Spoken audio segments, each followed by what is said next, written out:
Y entonces la pregunta de Santiago es, ¿nos van a gustar más esas películas o nos gustaban más las imperfectas? Veremos. Porque a lo mejor el algoritmo también puede hacer las imperfectas. Veremos. Sí. Pues yo creo que es como cuando uno está produciendo algo virtualmente, o sea, una pista musical. El programa es tan perfecto que se lo ajusta a cada compás, cada rejilla, no sé qué. Pero siempre se le recomienda a uno desfáselo. ¿Por qué? Porque, o sea, lo perfecto, uno al escucharlo es como, no, es tan perfecto que aburre. Claro. Pero es curioso porque el experimento con música sí está hecho. Con música hubo unos científicos que hicieron una máquina que imitaba a Bach tan bien que parecía más imperfecto y por lo tanto los expertos lo confundían con Bach. No me acuerdo muy bien cómo fue ese experimento, pero la máquina consiguió emular el error humano o la sensación de imperfección humana. La tecnología está acabando con todo. Pero digo, la pregunta es, entonces nosotros, ¿qué hacemos para darle valor a eso? Porque nosotros no hemos terminado, eso sí estoy seguro, Santiago. O sea, no, esto no nos va a sacar de la carretera como algunas profesiones que sí, digamos, la automatización la saca necesariamente. Nosotros representamos algo que se ha hecho desde que la humanidad es humanidad y que es una de las esencias de la humanidad. De hecho, algunas teorías dicen que el ser humano deja atrás a los otros primates precisamente porque adquiere conciencia de sí mismo a base de contarse historias. Entonces, a lo mejor lo que ocurre es que el audiovisual queda para ellos y nosotros nos vamos a contar historias en algún otro medio que surge. Por ejemplo, por aquí, de alguna manera. Yo qué sé. El camino aparecerá. Lo que pasa es que ahora mismo estamos en un momento muy desconcertante, muy desconcertante. Ya digo, es divertido y algunas noches da pesadillas también, sí. Esa es la verdad. Sí, la verdad sí, un montón. Pero entonces, ahorita que estamos hablando supongamos como estos cambios que se pueden plantear para dentro de un futuro, ¿sí? Claro. En el momento presente, ¿cómo es, o sea, cómo es realmente vivir de la escritura de guión actualmente? Teniendo en cuenta como que obviamente no, perdón, teniendo en cuenta, se me olvida hablar a veces, se me sigue olvidando hablar a veces. No, teniendo en cuenta el tema de escribir cine, de escribir pues también televisión, actualmente, sabes que hace poquito vi que TikTok tuvo un festival de cine de TikTok, ¿sí? Entonces, ¿cuáles son las herramientas o las posibilidades que puede tener una persona que se dedica al guión o que se quiere dedicar al guión para poder hacerlo? Bueno, la ventaja del guión es que las herramientas son un portátil. O sea, no se necesita más que un portátil y, diría yo, una capacidad de trabajo que sabes que para mí es innegociable porque yo creo muy poco en el concepto del talento. Digamos que a mí me parece que el talento es la suma de una cantidad de horas que uno dedica a pensar en una serie de cosas. Igual que se dice, hay cineastas que tienen talento visual y yo supongo que esa gente lo que pasa es que va por la calle escaneando y encuadrando en su cabeza y lo hace tantas veces que luego cuando llega al set, ¡pum!, le sale. Claro, lo automatizan. Uh-huh. Los narradores debemos andar por ahí también espiando y escuchando. ¿Cómo es la vida del guionista? Muy difícil al principio, sí, muy lenta. Porque claro, tú decías, por ejemplo, yo escribí El Piedra y tardó 6 años en hacerse. El Piedra fue mi ópera prima en largometraje, ya tenía algunos cortos, pero claro, si he tardado 6 años en tener mi primer largometraje para poder exhibir en el mercado, en ese tiempo uno tiene que ganarse la vida de otra forma. Yo he tenido la suerte de que prácticamente desde que empecé a estudiar ya he estado analizando guiones. Con esa experiencia que traía de la crítica, conseguí un trabajo de analista de guiones y me ha servido tanto para seguir aprendiendo como para ir viviendo. Aún así, he tenido que hacer todo tipo de trabajos que incluyen docencia, por supuesto, community manager de películas, diseñador amateur de pequeñas publicidades y hasta camarero, como sabes, que fui en Londres durante un tiempo para sostenerme. La buena noticia es que con el tiempo mejora. Cuanto más nombre tienes y mejor te ha ido, más fácil es volviendo que te vayan llamando. Darse a conocer en el mercado de los guionistas, pues salvo que pegues un pelotazo en la primera, es una cosa que lleva tiempo. Lo que pasa es que también creo que sobredimensionamos la maravilla de la idea de no, es que aquí hay que ser todos un genio, todos tenemos que ser Xavier Dolan, todos tenemos que ser Orson Welles, y no triunfar a los 25 es como un fracaso. Y ese es el tipo de cosas que se deben también enseñar, ¿no? Esto es una carrera y es una carrera de fondo. Es una carrera lenta, pero al final, de repente, cuando miras a los grandes guionistas han hecho 6, 8 grandes películas. Algunos, poquísimos, han hecho 10, 15 grandes películas. Y aparte de eso, grandes, pues ya veremos, porque tú dependes no solo de ti, sino de todo lo que hagan los demás después, que se puede sumar a tus propios errores, puede salvarte de tus propios errores o puede cagar lo que habías hecho bien. Y eso también le da otra velocidad a nuestra carrera. Esta carrera, en mi opinión, hay que hacerla porque te apasiona. Porque si no, resistirla es duro, muy duro. Cada vez que te dicen que no, el estado normal en un guionista es que te digan que no, eso te cae como un mazazo. No hay vez que te siente bien, no hay vez que te acostumbres. No, a mí no ha empezado a ocurrirme. Y eso que a mí me ha ido, ya lo saben muy bien. Yo he sido un tipo que ha tenido mucha suerte en esta carrera y aún así sigo siendo un guionista que lleva más o menos 10 años siendo guionista profesional y tengo un largometraje. El COVID ha hecho daño en eso. Claro. Dos en finalización, uno que se quedó parado antes de rodaje, que iba a rodarse el 1 de abril, pailas. Y ahora la serie también está entrando. Así que sí, efectivamente, el camino se va haciendo más fácil y va haciendo la bola de nieve más fácil. Pero Diego, entonces, ¿cuáles serían como esos métodos, no sé, de inspiración, que suena muy subjetivo porque cada uno tiene los suyos, pero que sirvan como para enriquecer todo ese camino de guionista? Yo creo, o sea, hoy citaba en una clase a un profesor mío que decía, un escritor es un escritor siempre. Y yo creo en eso. Creo en lo que dije al principio. El que está pensando en historias tiene que estar todo el rato pensando en historias. Claro, como tipo estar, no sé, siempre lo he escuchado como tú lo decías antes, que el audiovisual que va en su camino va encuadrando como todas las imágenes que va viendo. Uno como guionista sería escuchando todas esas historias, como pensando, interpretando cómo serían esos personajes de los que uno escucha, digamos, en el Transmilenio o cuando uno va por ahí en la calle. Que se me hace un ejercicio también interesante. Y observando su técnica. Esos del Transmilenio son una gente que hace ese mismo mensaje, lo suelta un Transmilenio tras otro 8 horas al día. ¿Cómo no van a haber depurado su discurso? Eso es lo que hacemos. Puede parecer que 90 páginas tienen otra técnica, pero en el fondo, eficacia es eficacia. Y es lo mismo contar un chiste, hacer un pitch o escribir un guión de 90 páginas. Solo tienes que saber de verdad extrapolar técnicas de un lado y de otro. Luego sí, efectivamente, leer libros de guión o ir a cursos de guión sirve, sí.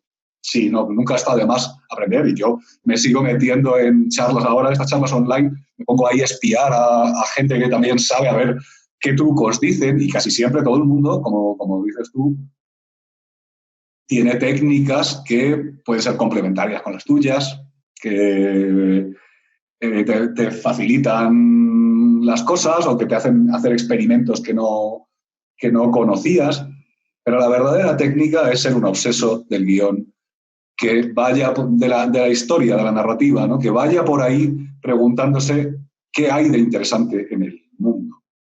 Porque además yo sí soy una persona muy, muy empecinada en decir que todo a la postre está en la idea. Y ese es un tema con el que se discute mucho, ¿no? Es como hay gente capaz de contarte una historia muy pequeña y ser capaz de mejorarla y agrandarla y hacerla brillar a partir de la técnica, pero en el fondo siempre había esa chispa, esa premisa, esa pregunta dramática, que es a lo que nos dedicamos, a preguntarnos por qué uno haría esto y no esto. ¿Mataría a un amigo para quedarme con su mujer? ¿Estaría dispuesto a ir a la cárcel para salvar a mi padre? Es malo, pienso, es como... Claro, en el fondo de todo lo que contamos late un dilema que le tiene que interesar al otro, no a ti. Tú quieres hablar de ello, sí, pero es el otro el que tiene que estar interesado. 100%. Es muy real. O sea, claro, porque en el momento que uno empieza a contar una historia, se le empieza a contar a la otra persona, pues si la otra persona no le interesa y no genera como ese nivel de empatía con lo que tú estás hablando, evidentemente pues no va a funcionar. Algo está mal. Y algo está mal, ¿sí? O sea, porque yo pienso lo mismo que Diego, que a uno le puede gustar mucho una cosa y un tema y llamarle muchísimo la atención, pero si cuando tú lo vas a transmitir no es algo que le interesa a la otra persona, pues no vas a tener su atención desde un principio. Entonces, realmente es muy correcto y yo concuerdo con Diego con ese aspecto. ¿Sí? El cine, como cualquier arte narrativa, es un arte de comunicación. Y creo que esa es una de las cosas que la cultura del autor ha opacado bastante, ¿no? La idea de que es que yo soy alguien que tiene algo que contar. Es como, espera, si tú te vas a una cita de Tinder y solo le cuentas lo que a ti te interesa, la cita de Tinder te va a ir mal. Claro. Tú estás hablando con otra persona. En este caso, tú estás hablando con una gran cantidad de gente a la que además ni siquiera conoces. Lo mínimo que puedes hacer es intentar esforzarte un poco por pensar qué hay entre ellos y tú en común, qué hay en tus obsesiones que a ellos le puedan interesar. Si miramos a los grandes autores, veremos que son gente que han hecho un esfuerzo por acercarse, no lo contrario. Solo algunos casos diletantes, como Godard, por ejemplo, hacen un cine cada día más incomprensible. ¿Por qué? Pues porque es Godard y puede. Y está haciendo algo que ya ni siquiera está muy claro que sea narrativa ni sea nada de todo esto. Y aún así es cine, por supuesto. Pero la mayor parte de la gente, poniendo por poner un ejemplo, Woody Allen, ¿no? El que estoy leyendo ahora la autobiografía, ¿no? Todo el mundo se piensa que Woody Allen está contando su vida. Mentira. Woody Allen ha contado una generación entera que son la generación de los primeros divorcios. Y ahí es donde anidó de verdad el primer éxito de su cine. En Manhattan y en Annie Hall y en todos esos dramas, en realidad le está hablando a un montón de gente que tiene los mismos problemas sentimentales que él. Más o menos. Prácticamente se podría decir eso de cualquier gran autor. Cada uno a su manera. Es como, pues bueno, todos tenemos fantasías relativamente violentas. Y eso es lo que recoge Quentin Tarantino. Y se convierte en una especie de estilista de la violencia. Pues muy bien. Pero Quentin Tarantino piensa muchísimo en cómo entretener. Piensa muchísimo en su espectador. Bob Fosse piensa en el suyo, John Huston piensa en el suyo y Catherine Bigelow piensa en el suyo. Y cada uno de ellos hace unas cosas que al final uno reconoce como característicamente suyas y en realidad no es característicamente suyas, es característicamente nuestras. Tú eres un facilitador de cosas que nos interesaban a los dos. Si uno no recuerda eso, me gusta eso. Me gusta hacer un cine siempre de espaldas a la realidad. Y a mí eso me da mucha piedra. Me da mucha piedra y más en un país como Colombia que de verdad necesita contar su historia.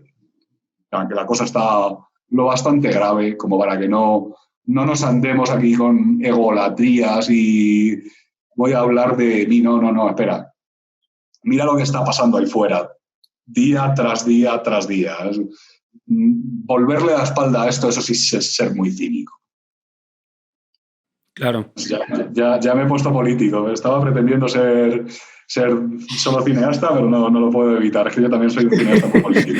No, está perfecto. Está súper genial. Incluso realmente pues llegaste a varias conclusiones dentro de lo que dijiste que son muy interesantes y que me llaman bastante la atención.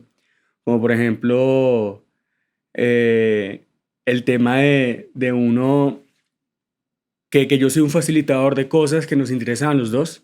Como cuando lo dijiste, me pareció un punto realmente vital, importante, que las personas que se queden dedicadas al guión deberían tenerlo presente.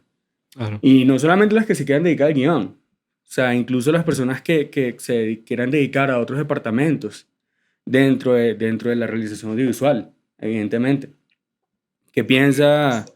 Acordándome de un crítico que dijo algo así como que el cine colombiano le venía grande a los colombianos, ¿no? La metáfora del le venía grande es tan fea y era tan deliberada, ¿no?, que no puedo dejar de mencionarla. Si el cine es una cosa que le tenemos que meter a los demás, la embarramos. Si el cine es algo que el otro no quiere y tú tienes que forzarle a recibir, la embarramos. Nosotros no somos superiores a nadie. Nosotros somos la misma gente que ellos, solo que nos dedicamos a esto.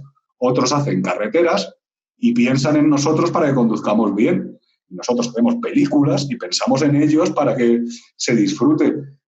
La idea esa aislada de un cineasta que yo estoy por encima de todo, no sé, hubo uno que dijo, no, a mí no me interesa el público ni la crítica, dice, a mí me interesa la posteridad. Es como, felicidades, pues nada. Espero que nunca más te den plata. Sabes, que te dé la plata a la posteridad también para que hagas tus películas, porque aquí algunos sí queremos hablarle a la gente. Yo eso lo veo clarísimo. Ya luego podemos negociar si todo tiene que ser estilo algoritmo Netflix o si hay que hacer cine de autor, y yo creo que se tiene y se puede hacer todo el cine dentro de una gama que sea exactamente esa, la de las cosas que le interesen a alguien, más allá de ti. ¿Vale? Eso creo yo. Pero nosotros, como guionistas, seríamos como dioses. Porque creamos nuestras historias, creamos los personajes como queramos. Pero pues no, obviamente no nos vamos a De tachar hecho, de eso. de hecho es que yo recuerdo en algún momento yo llegué pues una vez tuve como un inconveniente con una persona porque yo dije que luego llegó un momento en la escritura de guión en el que uno asumía un rol de creador, por así decirlo, como todopoderoso, que era el momento de empezar a dar vida y empezar a dar personalidades, empezar a crear cosas, elementos, momentos en los que probablemente uno pueda entrar a jugar ese campo no quiero decir como un dios, pero uno sí puede jugar a ese campo fuerte dentro de la creación, por así decirlo. Pero es un punto interesante y me acuerdo que era una chica y se molestó conmigo y yo, pero bueno. Es que la verdad, ¿qué podemos hacer? Lo que pasa es que ahí también te has ido quedando intimidado ante la expresión Dios, porque efectivamente nosotros creemos tener libertad, pero a la misma vez tenemos una cierta forma de libertad vigilada. Digamos que el cine es un lenguaje y tiene unas reglas y esas hay que respetarlas. Y además estamos constreñidos por una serie de cuestiones de producción que no podemos ignorar. Nosotros no hacemos películas con presupuestos infinitos. No podemos imaginar que será viable lo que a nosotros nos dé la gana. Estamos limitados por leyes de la causalidad, leyes de la continuidad, leyes de la congruencia interna de los personajes. Estamos todo el rato condicionados, ¿no? Entonces es a la vez un ejercicio que a mí me gusta mucho porque es un ratito eres muy libre y te enloqueces y te inventas las cosas, y otro ratito vas ahí arrepentido con el rabo entre las piernas a decir, no, perdón, esto era muy caro, espera que voy a encontrar una forma de hacerlo. Claro, generalmente uno es relativamente más libre cuando escribe para sí mismo. Eso también es verdad. pero yo no puedo escribir una película de superhéroes con un presupuesto Hollywood, porque aquí en Colombia no la voy a hacer. Y bueno, pues, hombre, sí puedo, claro que puedo, ¿no? Pero si no la voy a vender, pues no sé para qué la haría. Claro. Eso sí, yo hice una de superhéroes y la hice de animación y está en proceso aquí, vamos, ganó el FDC el año pasado, ahora se va a Ventana Sur, a Argentina. O sea, es un proyecto que le está yendo bien, pero porque dije desde el principio que era animación. Si no, no había manera, ¿no? La serie esa que os decía, la miniserie que acabo de escribir, sabía exactamente cuál era el presupuesto y, por lo tanto, he tenido que diseñar un terror de bajo presupuesto con unas ideas de puesta en escena en las que yo no debería ni meterme, pero me dijo el director, no, mira, fíjate en cómo está hecha técnicamente El hijo de Saúl. Y eso te vuelves mico, porque un rato es, voy a inventarme el sustazo, y otro rato es, uy, esto no se va a ver si está fuera de foco. ¿Cómo hago ese mismo susto para que sí se vea con un truco en fuera de foco? Cada desafío es distinto y es gozoso, pero lo de la libertad a mí siempre me ha parecido como un territorio por lo menos peligroso de decir. Libertad bajo vigilancia, ¿no? Libertad condicional. Libertad de estos de sales durante el día y vuelves a la cárcel por la noche, como tú quieras llamarle, ¿no? Pero es genial de todos modos, ¿no? También me has oído decir eso. Yo creo que no hay mejor profesión que esta. Es lo que digo yo y es lo que digo para mí. Pero desde luego, esto es un trabajo muy duro, es un trabajo que te agota y es un trabajo que muchos días no te da nada y algunos días te da un desespero espantoso. Pero los días que te va bien, la sensación no se compara con nada. Y esa es la idea. Lo bonito de esta profesión de ser guionista, porque es un poquito agarrar de todo lo que nos rodea también, de todas esas cosas, plasmarlas, poder moldearlas, acomodarlas, ajustarlas a nuestra forma de ver las cosas, que también pueden ayudar que también ayudan a despertar como todos estos sentimientos en el espectador y que eso al final, al inicio puede ser muy frustrante a la hora de construirlo, pero al final es muy gratificante, ¿no? Y luego hay un día en el que ves la película entre el público y como otra de las cosas buenas de los guionistas, las malas y las buenas, es que no nos conoce nadie. Tú te sientas entre la gente, nadie sabe que eres tú. Y cuando les ves que ríen o cuando les ves que lloran, eso tampoco se compara con nada. Claro, Ahí está. 100% real. Yo creo que es una realidad que las personas que nos dedicamos o que nos queremos dedicar al cine y lo queremos tener como nuestra profesión de vida, realmente uno siente una pasión muy grande. Y claro, hace rato estábamos hablando del tema de que ser guionista los primeros años o ser incluso realizador en general, los primeros años puede ser frustrante. Yo he estado viendo mucha parte de esta frustración de manera personal. Sí, es que va por buen camino, hermano. Está frustrado, vamos bien. Pero es un sentido de obviamente, uno seguir trabajando. Una cosa que yo siempre tengo muy presente fue una conversación o una clase en la que Diego nos decía a todos que el guionista es un trabajador y hay que trabajar. Aquí esto se trabaja todo el tiempo. Trabajo, trabajo, trabajo.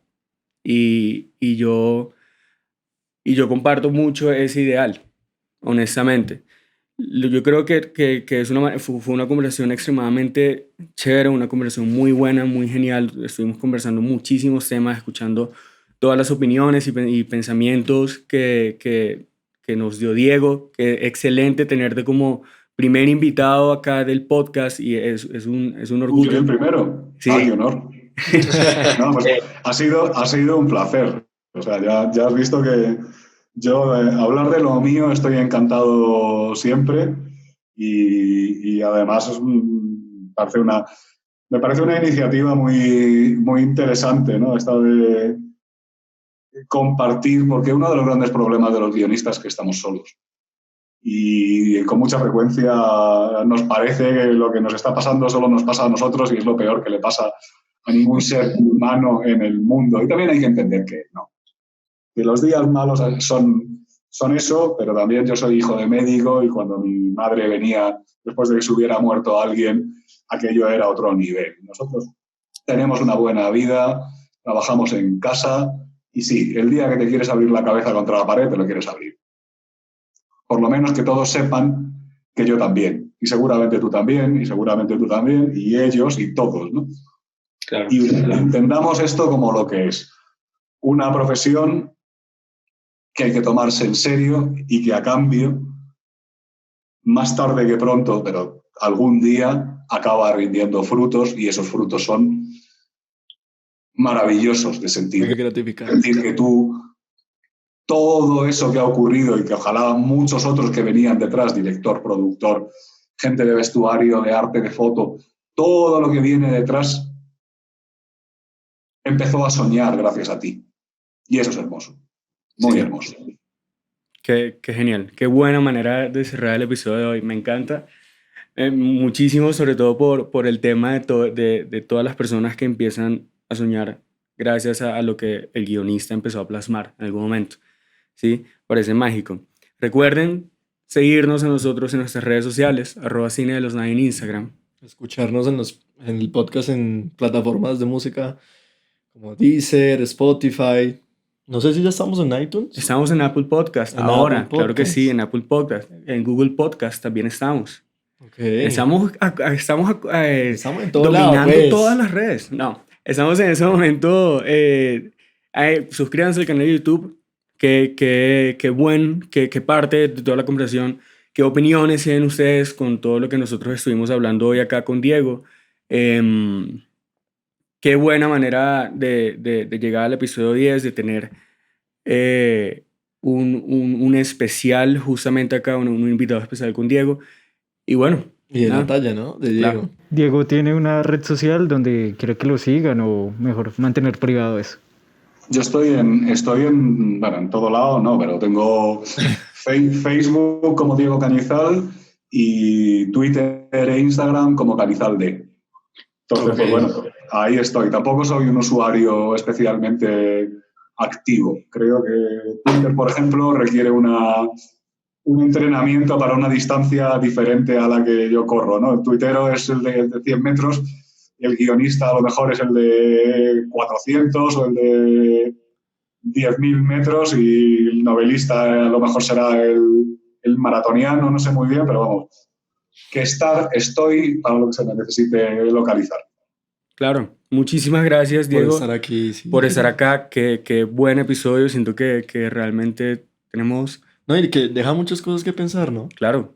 Yo me voy acá pensando, me voy a acostar hoy con la preocupación de que probablemente hay un software que está escribiendo un mejor guión que... Voy a empezar a tener pesadillas, como decía Diego. Estoy teniendo pesadillas. ¿Qué es eso? La pesadilla será, si no sé hablar, no seré buen guionista. Es probable. Pero muchas gracias, Diego. En serio, qué bueno. Gracias por estar con nosotros hoy. Muchas gracias a ustedes por escucharnos. Suscríbanse al canal de YouTube. Hasta luego.